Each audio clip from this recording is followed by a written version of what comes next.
is a mugshot of Matt.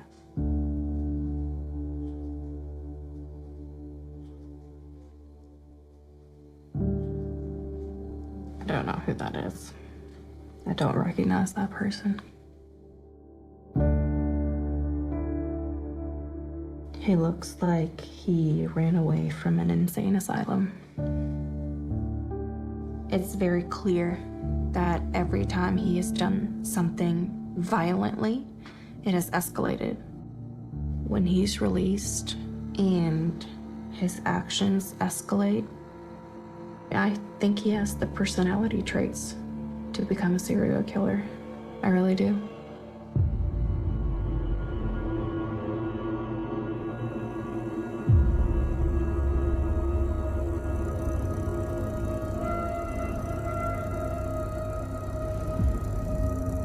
Hanover County 911. Our neighbors in the apartment above us, they're fighting, and we need help right now, please. And an ambulance, please. Ma'am. The man above us just threw the woman over the balcony. She's laying on the ground now. She's very bloody.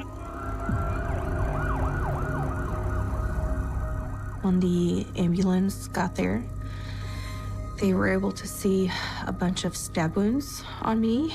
It was in my hands, my arm, under my arm, the back of my head.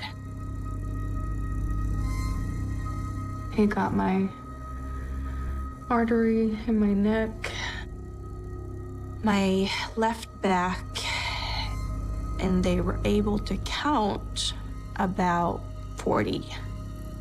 And I'm screaming. Somebody needs to call 911 because I'm dying.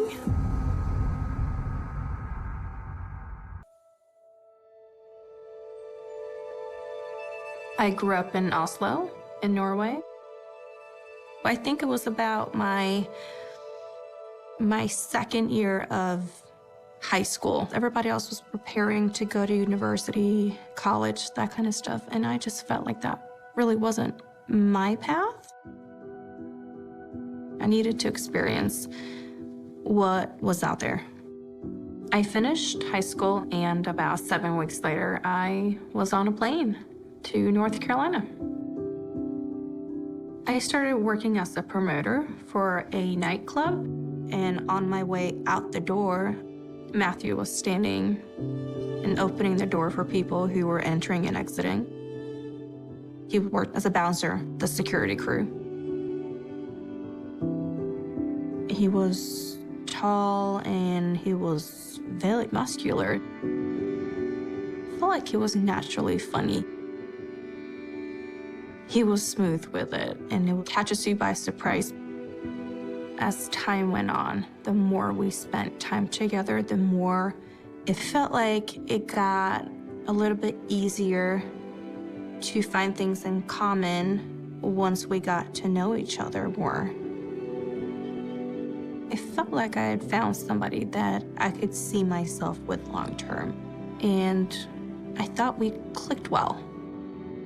Looking back now, I feel like I was getting to know somebody who was playing a role.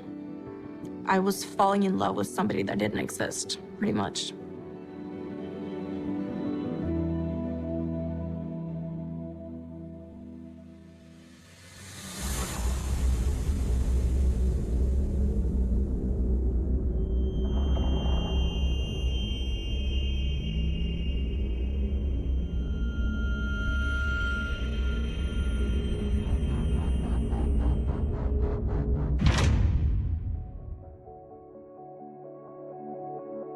It was one of those nights that he was working at the club, and he had gotten really rough with one of the guys that was at the club having a good time. And apparently somebody at the club started videotaping this whole scenario. And Matt got his hands on this video and decided to show it to me. Take a look at this. It's almost like a look what I did. And I just remember looking at it like horrified. Wondering, what in the world did this guy do to deserve this attack? It bothered me because of the way that he acted when he showed it to me. It was strange. Like, why are you proud of this? And he just kind of laughed off, like, oh, you weren't there. You didn't know. Like, he thought it was funny. And I was sitting there like, huh, that's not okay. This is not normal behavior. I think he used his job as a cover so he could let out his aggression. It became a way for him to do what he really wanted to do, which was exert power and control. At the time, I saw that as like he's keeping us safe, kind of, because he's removing people that shouldn't be there. I just didn't see him using that kind of force on me, because in my head, I'm like, but he loves me, so he wouldn't do that to me.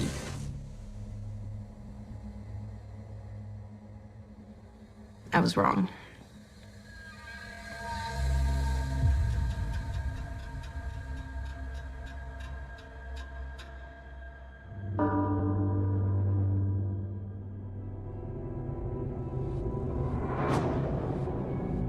So I parked and walked up to the house. I opened up the door and just walked straight in. And immediately I'm met with somebody I don't recognize. Hi. Hi. I immediately thought, oh, this must be one of the roommates. And I introduced myself to her. I shook her hand, I told my name, and she said hers. And I asked where Matthew is, and she said he's sleeping. I'm like, well, I know he's up. Why would you go to sleep right after you invite somebody over to your house? Strange. And so I was like, all right, I'll just go grab him. And he was like on his stomach, sleeping, snoring. And I knocked on the side of the door, like, hello? Matt. And he jumped up. I'd never seen somebody get to their feet so quick in my life. Like, he was completely surprised that I was there. He said, why are you here? What do you mean, why am I here? And the lady that just greeted me at the door comes yelling down the hallway. He is stopping her, like restraining her from going at me. And he pushes her physically all the way back towards the living room where the front door is. I don't know what's going on. It was just a lot of screaming and yelling. Obviously, I now kind of gather like, this must be somebody that he's involved with. Apparently, she has texted me through his phone. So he never invited me over there. So all of this information is like piling on top of each other. I don't know what to do. I want to leave. I don't want to be there anymore. And she's screaming, I'm pregnant, you're hurting me. Stop, you're hurting our baby.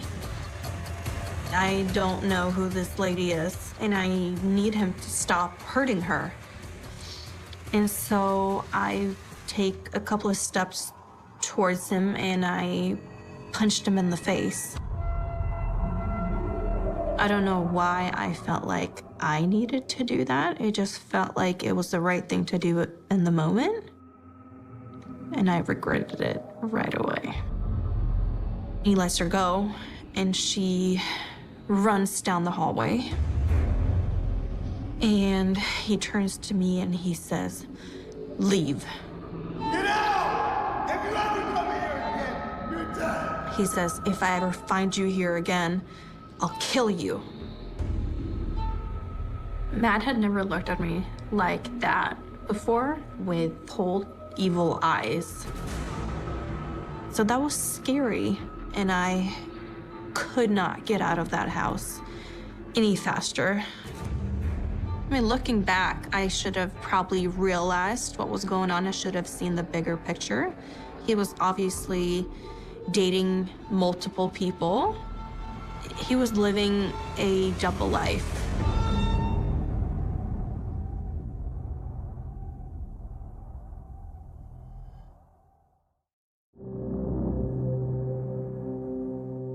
After that whole mess of a situation, I just decided to end all communication with him. I deleted his number. I deleted pictures, text messages. I just didn't want anything to do with him because what I had seen scared me, and I really tried to avoid him as best as I could. So the next 2 weeks was no communication between him and I.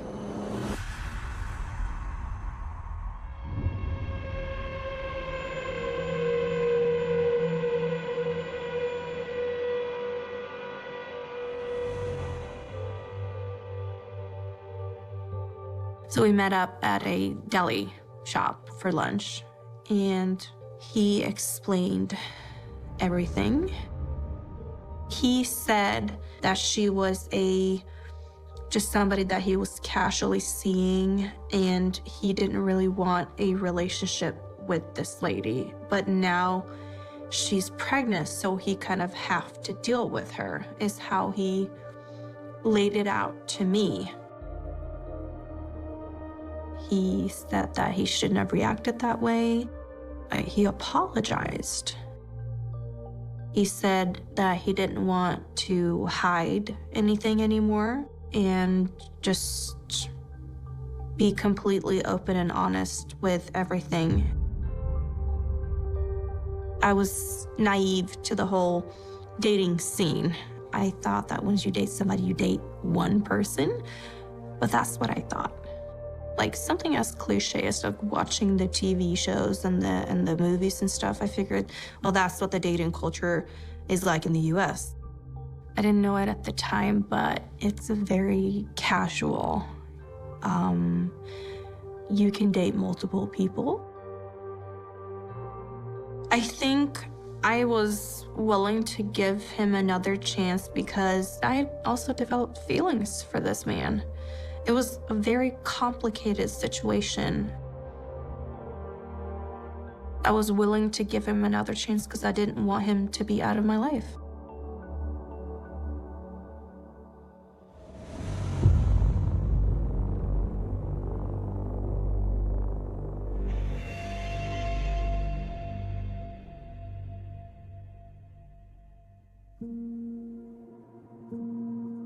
I talked about this with Matt, and he kind of jokingly said, well, we could just get married. I was like, no, that's crazy. And he said, well, then you don't have to leave. And so the more we talked about it, the more I thought, well, I guess we could. I mean, we're in a relationship. We want to be together. It started making more sense. So I eventually said, all right, fine. I was really, really young. I didn't see the consequences of being married to somebody. Looking back now, I can tell that this was not a sustainable relationship.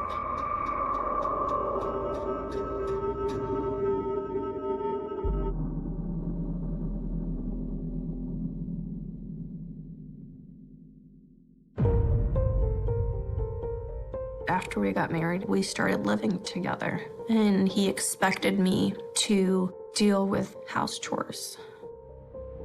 He was very adamant about me wearing more modest clothes. As time went on, I felt like he was getting like a shorter fuse. He had less patience for little things. It was really frustrating. So everything I did, I had to go through, like, how would he react if I did this? Or what would he think if I wore this? Or how would he think if I said this or confronted him with this or that? It became a really, like, an evil circle of those thoughts going through my head, like, I better not do anything to set him off. I think I didn't want the embarrassment of having a marriage not work out. So I didn't tell my family anything because of that shamefulness. I didn't want to be a failure. I didn't want to be the one that had a failed marriage because, I mean, I chose to be married to this person.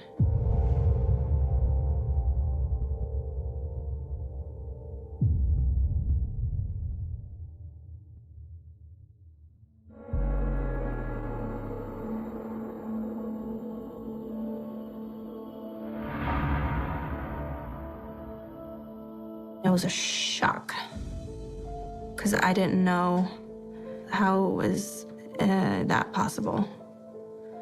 And so I figured maybe I missed a pill somewhere, and I was not happy about it. I remember reacting like, oh no, what now?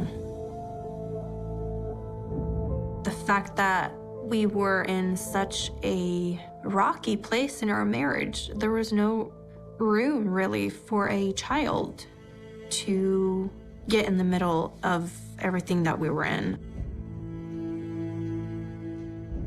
When I told him that I was pregnant, I called him after my appointment, and he was at work, and it was really odd the way he reacted. He just said, "Oh, I knew." Like, how did you know exactly? It was very odd. And I said, "Okay, what do we do now?" He was like, "I guess we're having a baby." And then he had to go because he had to go back to work. So he hung up the phone. And that was that conversation.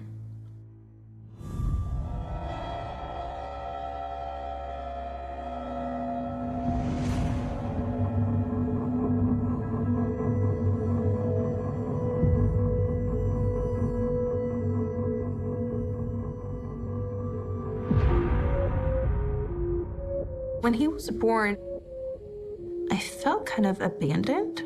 I felt like I was in it alone. And I had just turned 22 at this point, so still pretty young. I was really unsure about having a child with you to begin with. And I told him, like, why can't you be the kind of parent to Eli as you are with the previous child? I need more help from you. You look like you've got it under control.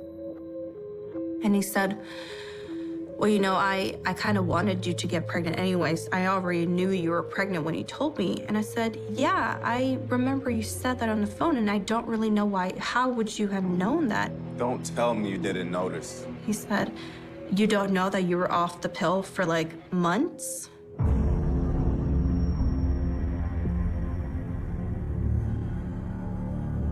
He had been messing with my birth control pills. And that I was taking placebo pills instead of the actual hormone pills. And that is how I got pregnant, and that's how he knew that I was pregnant. You honestly didn't know? And he's like, again, flipping it like I'm the idiot that didn't figure it out. And I said, are you for real? Are you messing with me? And he said, no, I wanted you to have a baby. And I just felt so betrayed. I mean, the thought of him just going through my birth control pills and being so insane to think of doing that to somebody. Looking back now, it really just makes sense why he wanted me to be pregnant. It was another way for Matt to control me. He really was in control of every aspect of my life. But what I didn't know at the time is Matt is a psychopath. And it just got worse.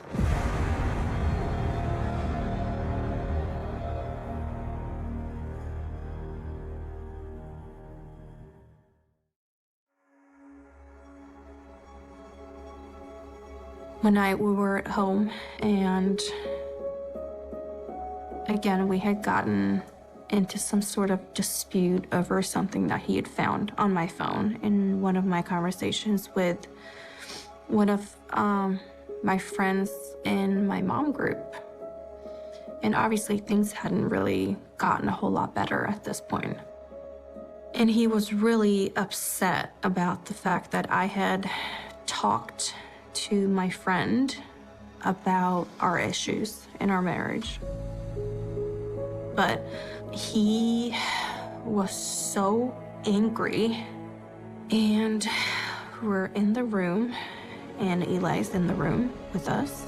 I need to be allowed to have friends. Why are you telling people that I'm abusive?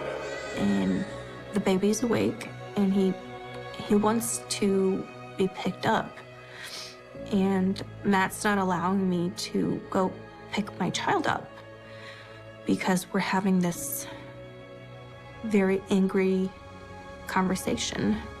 And he picks my child up,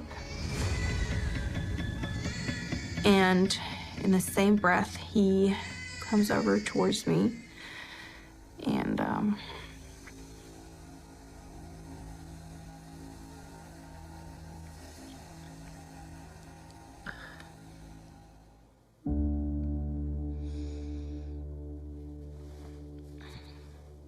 he chokes me out while he's still holding my child.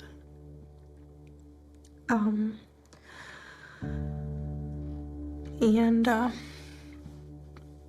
I black out.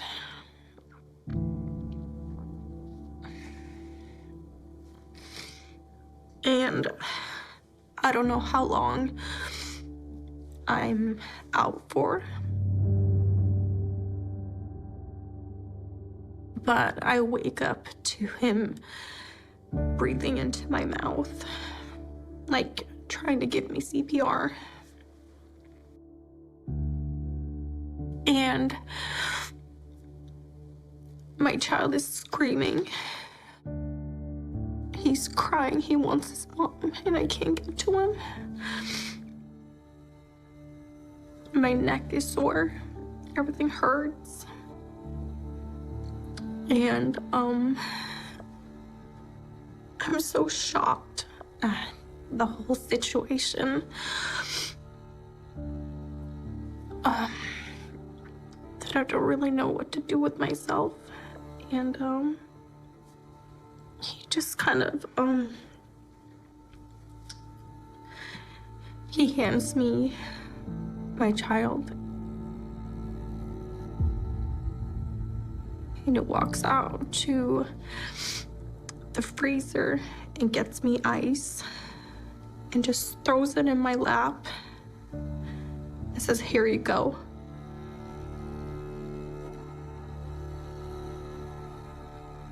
And then walks out of the room and starts playing video games. Like, what the hell? That's insane. Who does that? And that's when I realized, I'm like, oh gosh, I'm in trouble.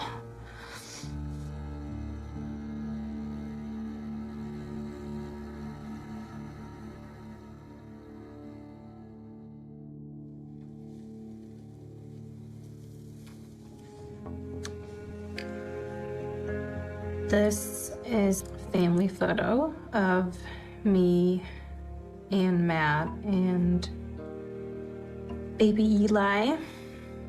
This was taken right after we had celebrated his first birthday. I think about 2 months after the choking incident. It's weird looking back on that. I can see how fake my smile is. We were not doing good in this photo, and I really didn't want to do this photo shoot, but he insisted. I think I'm just in survival mode here. When you have a little person who's completely dependent on you, you kind of put their needs ahead of anybody else's. He came first no matter what. He knew exactly how to use our child as a pawn in order to get me to do things, because I would do anything for that child. He was like, well, you know, nobody's forcing you to stay. You can just leave. But you're not taking Eli with you. He's staying. You can just go, but you're not taking my son. That's what he would say to me. And I'm not leaving Eli with a psychopath. It's not happening. I mean, at this point, I'm still doing everything on my own. I don't have family around. I'm not an American citizen. Keeping everything outside of court, I thought was in my son's best interest. So I stayed.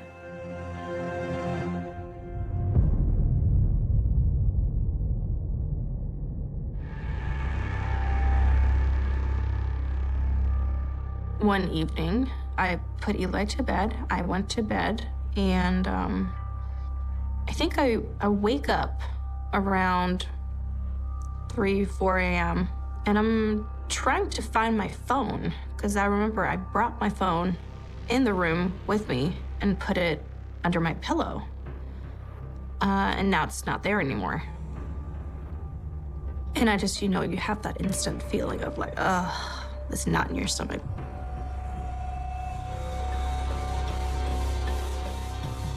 And I step into the living room.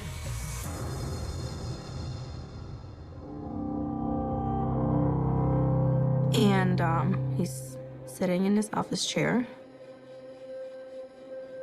And I tell him, hey, do you have my phone? And he goes, yeah, it's right here. Like, no, completely monotone. No, he wasn't angry or anything at this point. But that's the thing with him, is he will get eerie calm before he reacts quickly. And you just don't see it coming. And he grabs my phone in front of me, and he goes into my phone, opens it up, and pulls up the conversation. He must have gone into my social media and opened up the message conversation with my friend's friend, and confronted me with it. And he was holding the phone and showing me. He said, what the is this? And I could tell, like, his hand is shaking. And the next thing that comes is a punch to the side of my face. It's quite hard. And I fall over in the couch, and he's punching me in the back. And all I can do is really cover my head as best as I can. I'm scared. I just want him to stop. And he stops. And he says, get your ass up. Go clean yourself up. And I'm shaking uncontrollably at this point, and I'm walking into the bathroom. And everything hurt. My face hurt. And I had broken ribs. He had broken my nose. And then to add insult to injury, he pushed me down again so that I fall into the bathtub. It was just his last little dig at me. I felt like I was just worthless to him. Like, he doesn't see me as a human being at this point.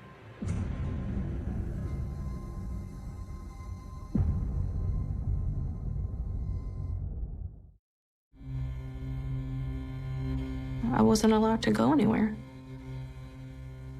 He kept me on house arrest for about 2 weeks until the swelling had gone down. I remember my friends couldn't contact me for a while because he had shut my phone off. And once I finally got it back after a couple of days, he did warn me about not telling anybody. He acted like I deserved it, like I was the one that provoked the incident because of disrespecting him and his reputation, is what he told me. He did imply that if I ever did something like that again, I'm asking for much worse. And that scared me.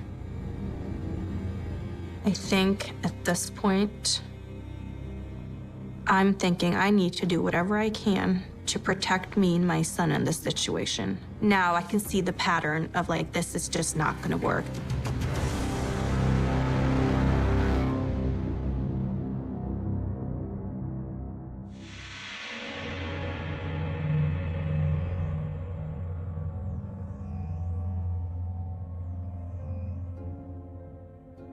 It's January 6th, 2021.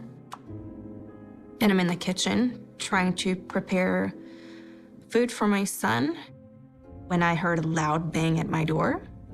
And in the next second, my estranged husband is standing in front of me.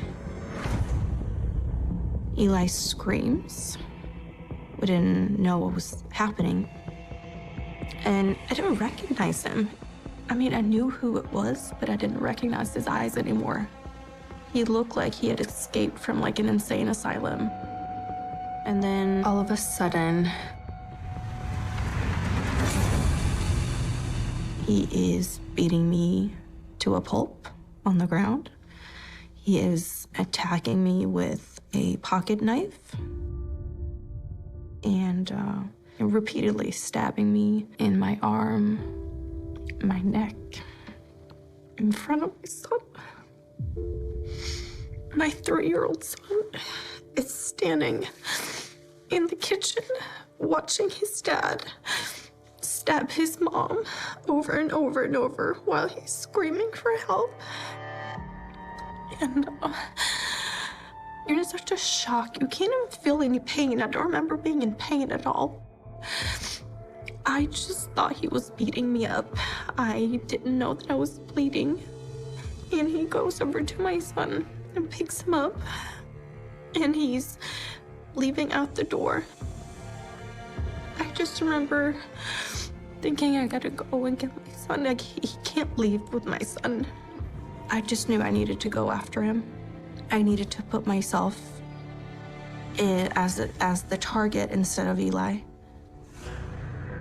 I get on my feet, and I could tell something has gone on with my neck. Like, I feel like this, some kind of puncture wound. And I ran out the door after him, and I'm banging on the neighbor's door, and I'm screaming. Somebody needs to call 911 because I'm dying. And he gets to the bottom of the stairs with my son in his arms. And he sees that I'm standing up there and I'm still alive. And it probably shocked him because he probably thought that I was down for the count. And he quickly hands my son over to somebody on the first floor. And he runs back up the stairs towards me, knocks me out.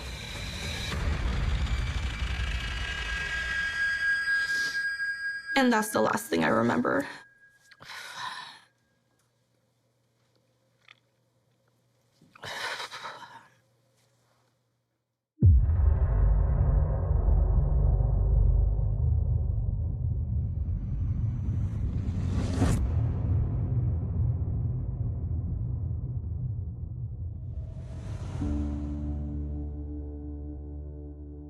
I remember vividly the last thought that I had before I blacked out was my son. And so that was the first thought that I had in my head when I was conscious. All I really cared about was like, is my son okay? Is he unharmed? And then they explained that my son was doing okay. He was in a trauma foster family. When they finally took the breathing tube out, there was a team of doctors that came into my room, and it was so surreal because they had to explain to me what happened to my body, because I didn't know what my body had been through.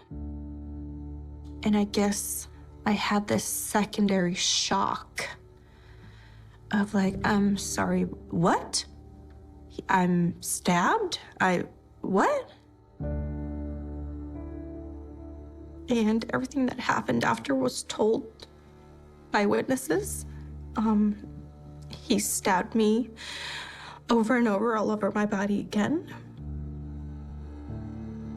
And he picks me up like a sack of potatoes over his head and throws me over the balcony.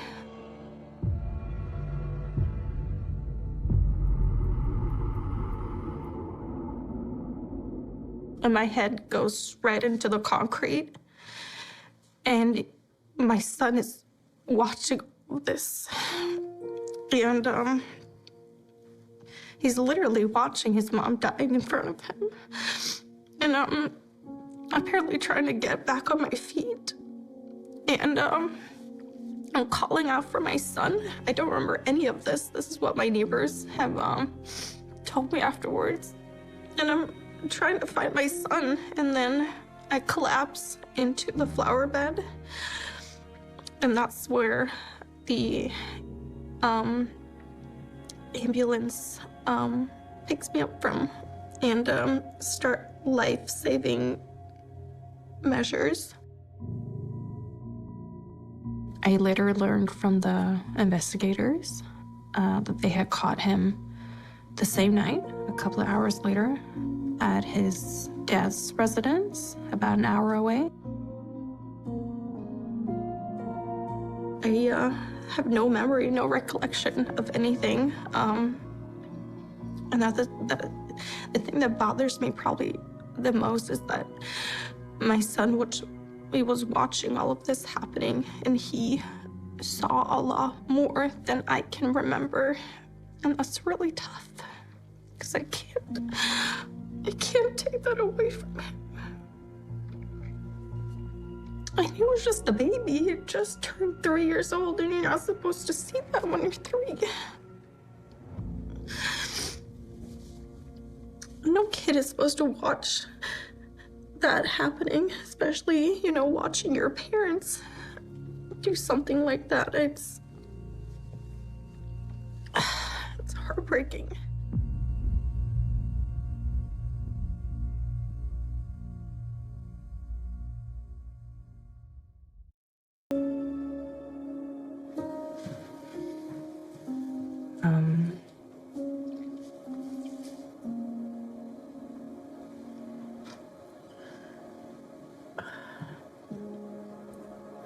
This brings up a lot of feelings. Good feelings, obviously. These are happy tears. This was my first meeting with Eli right outside of the hospital the same day I was released. They released me from being able to go back home. And we had been separated for 10 very, very long days. And all I wanted to do was to pick him up, but I couldn't. And I was just really happy to see him again after all that time. I was very overwhelmed. It was a lot of overwhelming feelings and just gratefulness. Just one thing different 10 days prior, and I wouldn't have been able to have my son. And I was able to bring him home. And kind of start our new normal. And I was really, really, really, really happy.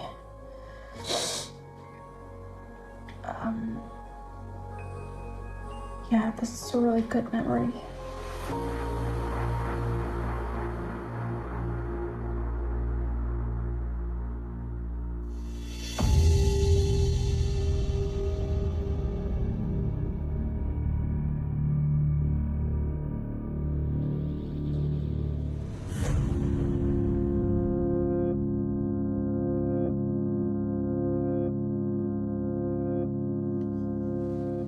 Do you believe in miracles?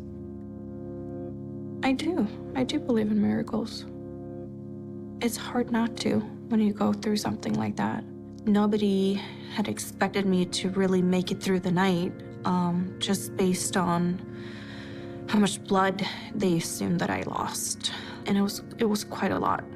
But it's by a miracle that I made it.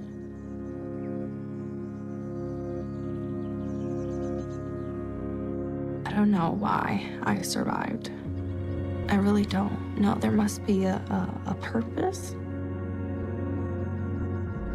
I think my son had a big role, played a big part of why I made it and why I'm sitting here today. It's because of my son. I am so glad and so grateful that my son is nothing like his biological father. He loves to be happy and make other people happy. He is just the light of everybody's life. He makes the world a better place. It's been a process trying to take back control of my life, and it's going good. I'm on a good path right now. I have a lot of great people around me, my family, my friends who have become family. I don't feel like I'm missing out on anything. I'm living life to the fullest, and I'm taking full advantage of being given a second chance at life. So I think that's something really beautiful to take out of this situation, that I've lost a lot, but I've gained so much more. And I'm really grateful for that.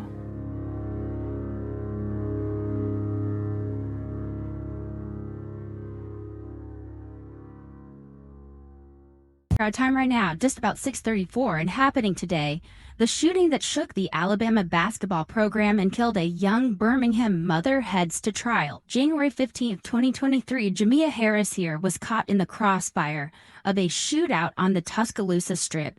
Michael Davis and former Alabama basketball player Darius Miles were charged in her killing. January 15th, 2023, 1:45 a.m. A black Jeep sits in a dark alley behind Tuscaloosa's party strip. The headlights are off. Inside, 23-year-old Jamia Janae Harris adjusts her seatbelt in the passenger seat, probably scrolling through her phone, maybe laughing at something her cousin Asia just said from the back. She has no idea these are her final moments alive. Her boyfriend Cedric steps out of the driver's seat. There's some kind of commotion, voices getting louder, tension building between groups of people who've been drinking all night after an Alabama basketball game. Just typical college drama, right?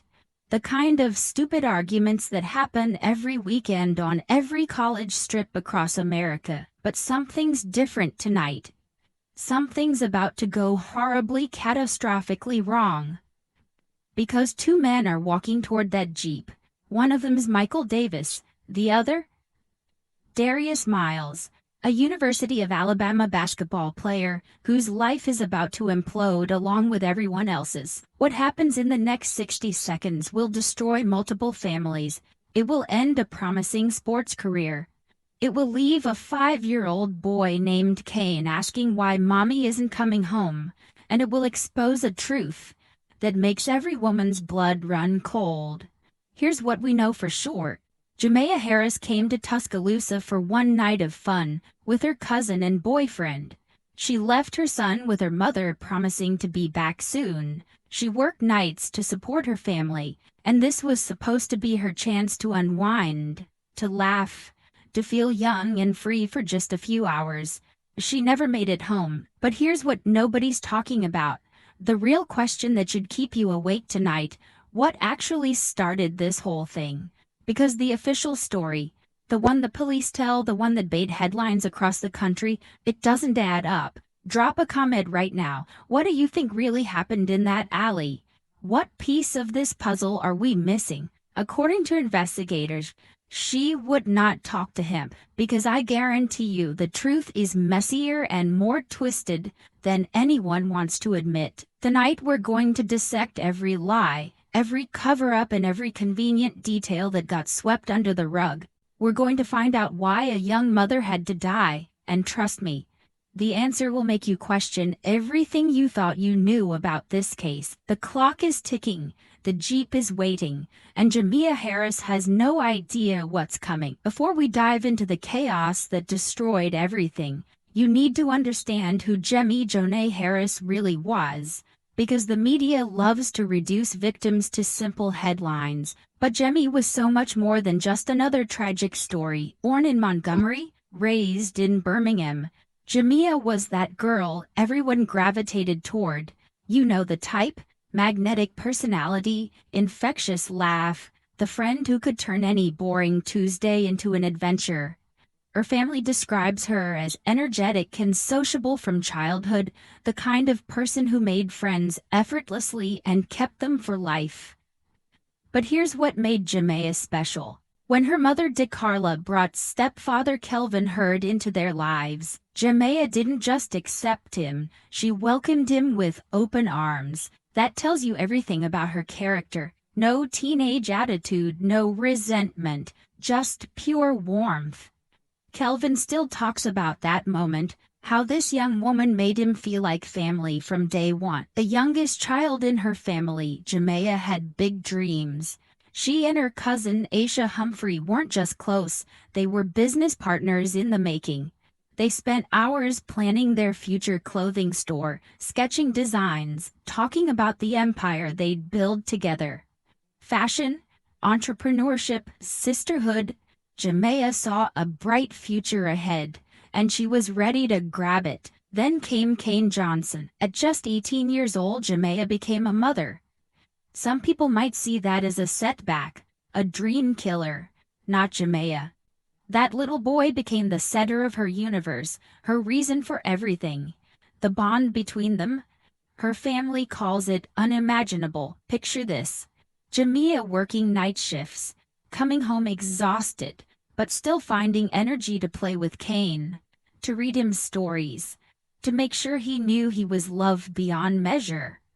She wasn't just surviving as a young single mother, she was thriving, building a life where her son would never doubt his worth. Intelligence and beauty. That's how her family describes her. But it was her work ethic that really set her apart. While other 23-year-olds were partying every weekend, Jamea was grinding, working those night shifts to support herself and Kane. She had responsibilities, goals, a 5-year-old depending on her. Which makes what happened on January 14, 2023, even more heartbreaking. After a long work week, Jamea decided she deserved a break. Just one night, one chance to feel young and carefree, to reconnect with friends, to remember who she was before motherhood consumed her entire identity. She kissed Kane goodbye, left him with her mother DeCarla, and promised she'd be back soon. The plan was simple: drive from Birmingham to Tuscaloosa, meet up with cousin Aisha, who was a student at the University of Alabama, and her longtime boyfriend Cedric Johnson. Maybe hit a few bars, grab some food, laugh until their sides hurt. Normal 23-year-old stuff. Alabama had just played a basketball game that Saturday, so Tuscaloosa was buzzing with energy. The Strip, that popular stretch of University Boulevard known for nightlife and dining, was packed with students, locals, and visitors, all looking to celebrate or commiserate, depending on how the game went. Jamea, Asia, and Cedric ended up at 1225, a crowded bar where they waited in line with dozens of other people. Security footage would later show them in proximity to another group, a group that included several Alabama men's basketball players. But at that moment there were no interactions, no drama, no hint of the violence that was coming. After spending time at the bar, they grabbed food from a shack across the street. Just three friends enjoying a night out, completely unaware that other people in that crowd were about to turn their world upside down. As they walked back toward Jamea's black Jeep, parked in an alley behind a nearby parking lot, she was probably thinking about getting home to Kane. Maybe planning their Sunday together, or wondering if he was sleeping peacefully at Grandma's house. She had no idea she'd never see him again. 1:43 a.m. 2 minutes before everything goes to hell, while Jamea, Asia, and Cedric are making their way back to the Jeep, another group is moving through the same area. Michael Davis, Darius Miles, and a third friend have also left the bar scene. Miles is texting someone. We'll find out who later, and trust me, that detail is going to blow your mind. Here's where things get weird. Davis, who started the night unarmed, suddenly decides he needs protection. Why? He claims he felt threatened by a Jeep with its headlights off. But think about that for a second. How many cars sit in parking lots with their lights off? That's not exactly unusual behavior, but Davis doesn't just feel nervous. He arms himself. The question that will haunt this entire case: where did that gun come from? Meanwhile, Jamea's group reaches her black Jeep. They're regrouping, probably deciding whether to call it a night or hit another spot. Cedric is behind the wheel. Jamea slides into the passenger seat. Asia settles in the back. Just three friends wrapping up what should have been a fun, forgettable Saturday night. Then Cedric steps out of the Jeep. Now, here's where witness accounts start getting messy. And that's always a red flag in cases like this. Some kind of confrontation begins between Cedric and people connected to Davis and Miles.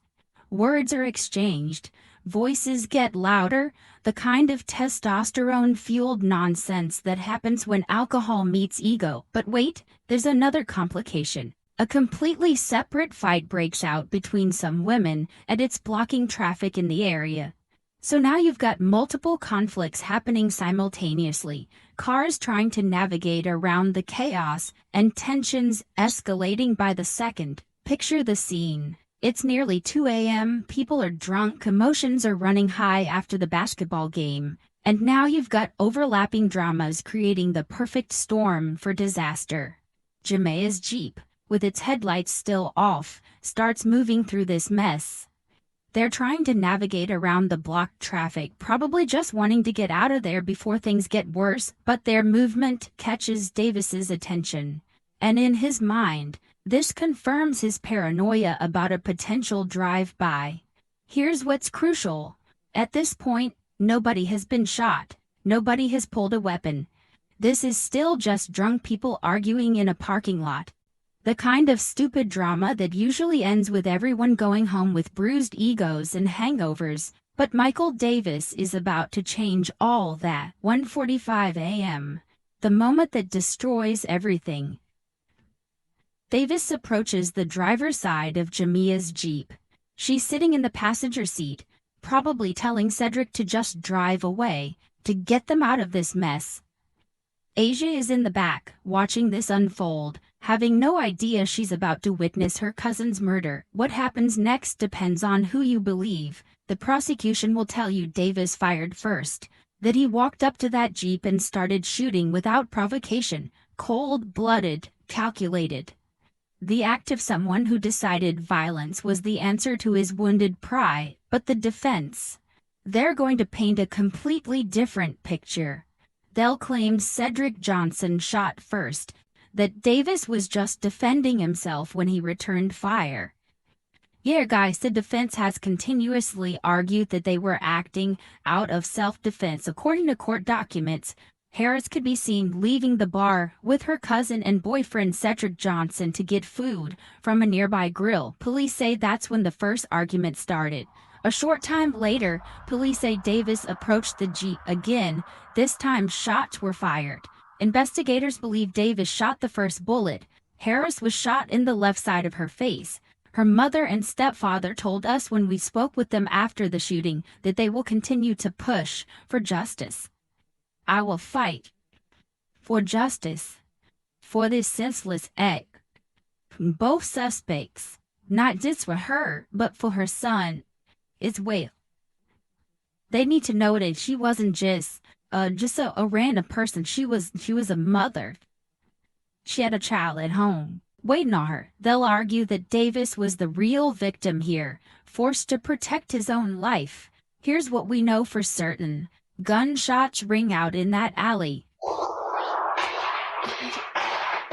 Both like multiple shots.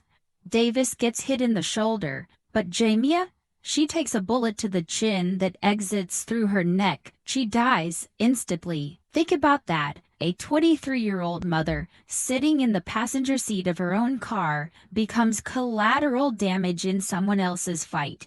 She wasn't arguing with anyone. She wasn't threatening anyone. She was just trying to get home to her 5-year-old son. Asia Humphrey watches her cousin die right in front of her. Cedric Johnson realizes the woman he loves is gone forever.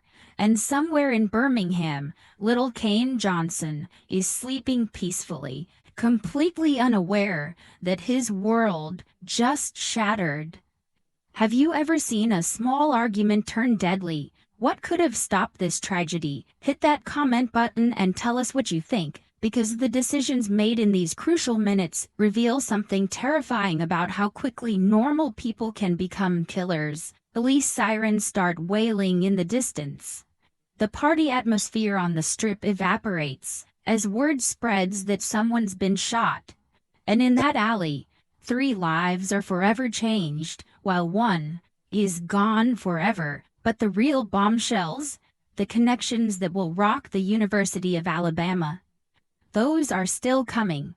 The gunshots have stopped. Jameer Harris is dead. Michael Davis is bleeding from his shoulder. And now the real story begins to emerge, a story that reaches straight into the heart of Alabama basketball and exposes connections nobody saw coming. That gun Michael Davis used, it didn't belong to him. It belonged to Darius Miles, the Alabama basketball player who was supposed to be the team's rising star.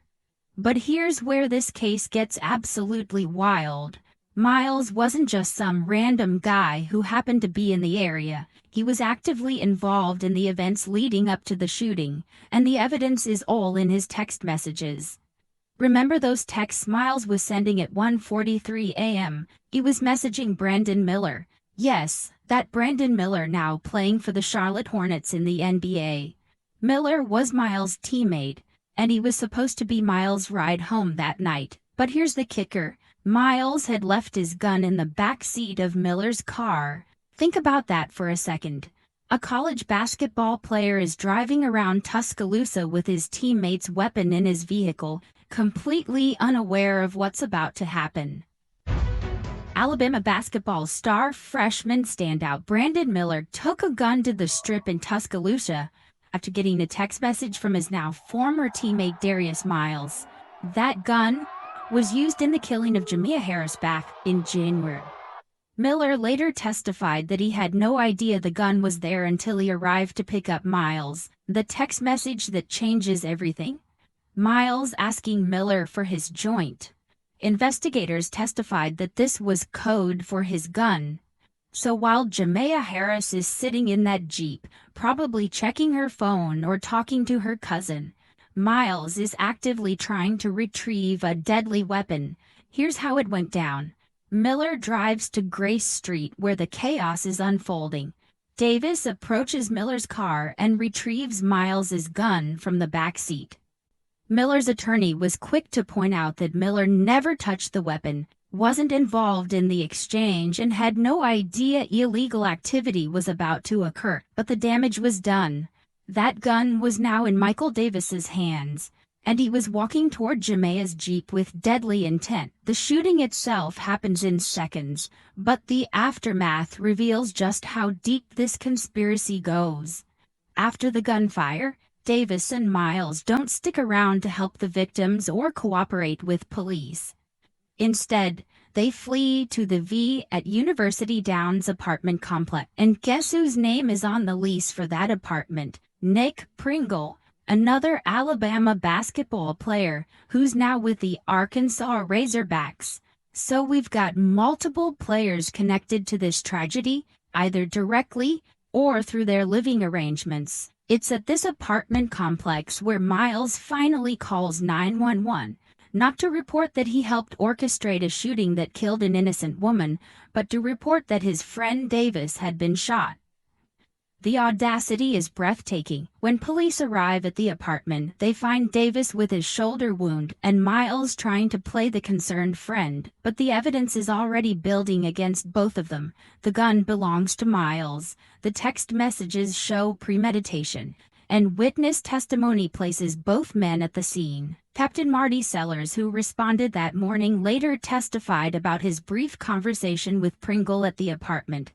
Here's another Alabama basketball player who suddenly finds himself connected to a murder case simply because his teammates used his place as a hideout. January 15, 2023, the same day as the shooting.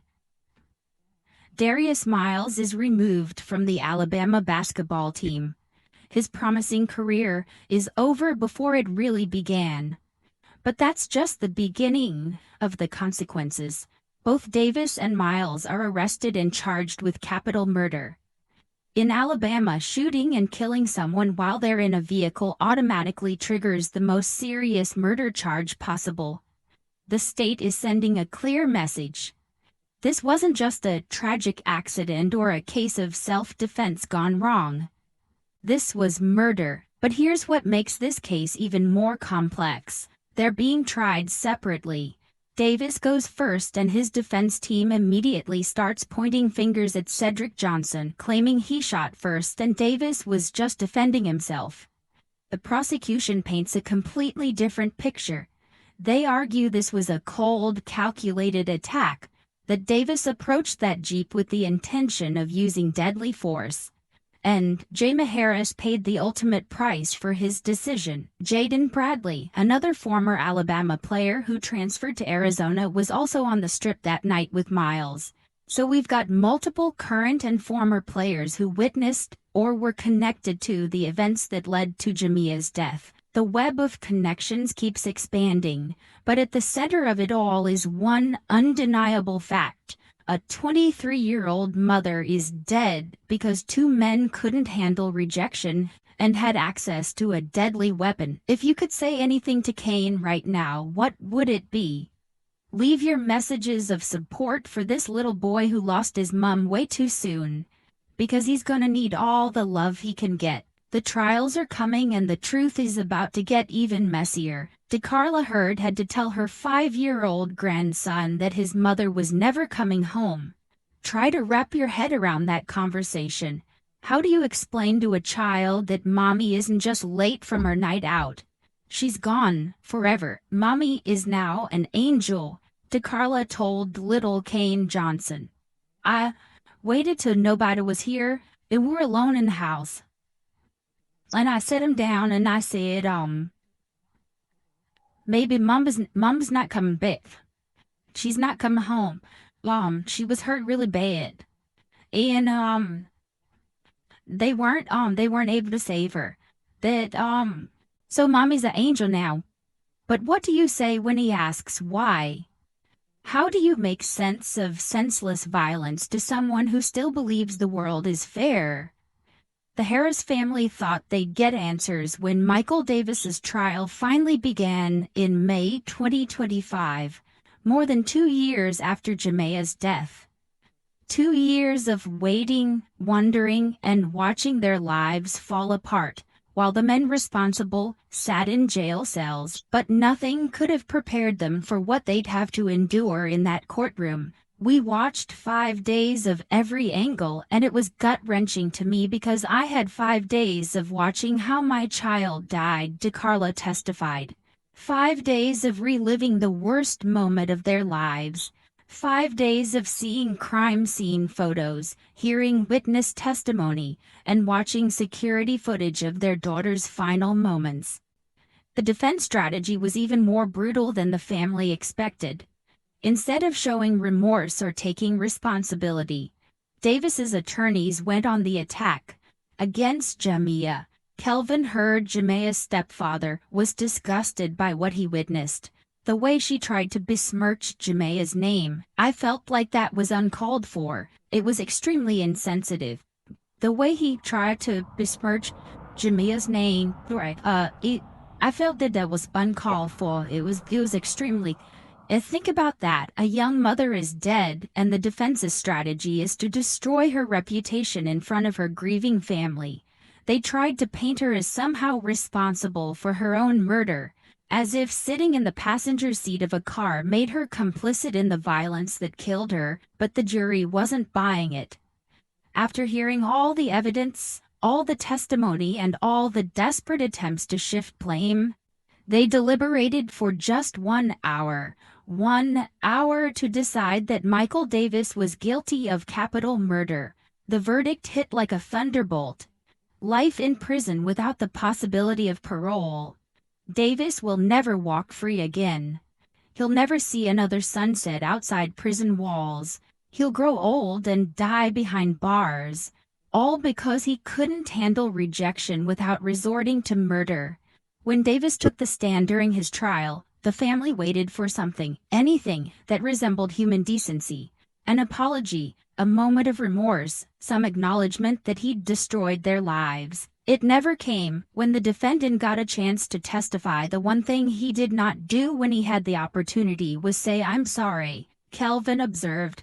Even facing life in prison, even after being confronted with the devastation he'd caused, Davis couldn't find it in himself to apologize to the family he'd destroyed. DeCarla called the guilty verdict the best Mother's Day present she could have received. But think about how twisted that is. A mother's best gift is watching her daughter's killer get sentenced to life in prison. That's not justice, that's just the bare minimum of accountability. Meanwhile, Darius Miles sits in Tuscaloosa County Jail, still awaiting his own trial scheduled for December 1st. The man who provided the murder weapon, who helped set this tragedy in motion, is still fighting the charges against him. And somewhere in Birmingham, Kane Johnson is growing up without his mother, asking questions that have no good answers. Here's what nobody wants to talk about. Jamie Harris died because we live in a culture where male entitlement meets easy gun access, and the results are predictably deadly. This wasn't some complex criminal conspiracy. This wasn't a drug deal gone wrong or a gang initiation. This was 2 men who couldn't handle the word no, had access to a firearm, and decided that their wounded pride was worth more than a human life. The gun that killed Jamia belonged to a college basketball player who thought it was normal to leave deadly weapons in teammates' cars.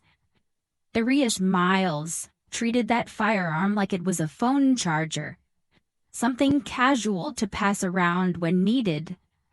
The text asking for his joint reveals how normalized gun possession had become in their circle. But here's the part that should terrify every parent.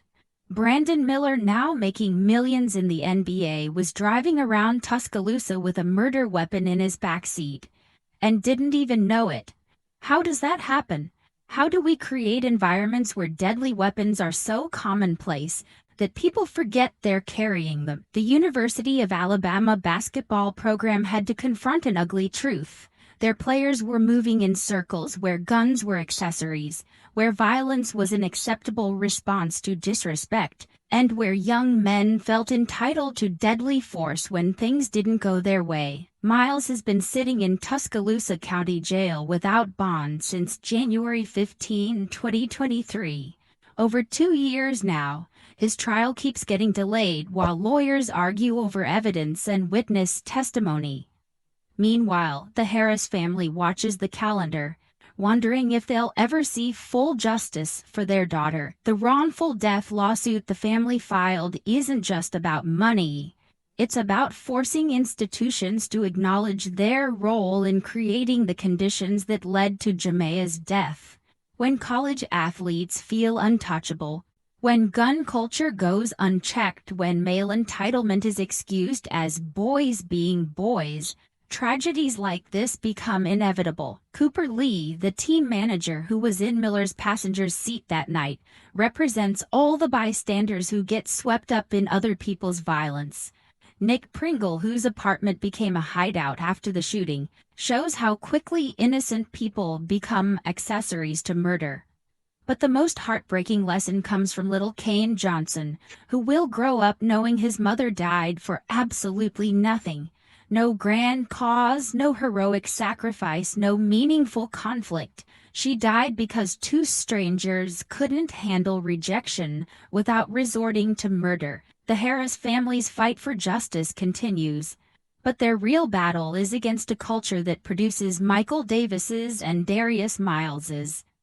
Young men who see violence as a reasonable response to wounded pride. Jamea's cousin, Asia Humphrey, who watched her best friend die in that Jeep, now carries trauma that will last forever. Cedric Johnson, who returned fire in self-defense, has to live with the knowledge that he couldn't protect the woman he loved. Every person connected to this case, from the basketball players to the witnesses to the first responders, will carry these scars forever. All because two men decided their egos were worth more than human life. The question that haunts everyone: how many more Jamea Harrises have to die before we admit that our gun culture and entitlement problem is killing innocent people? Her son deserves an answer, her family deserves justice, and we all deserve better than this.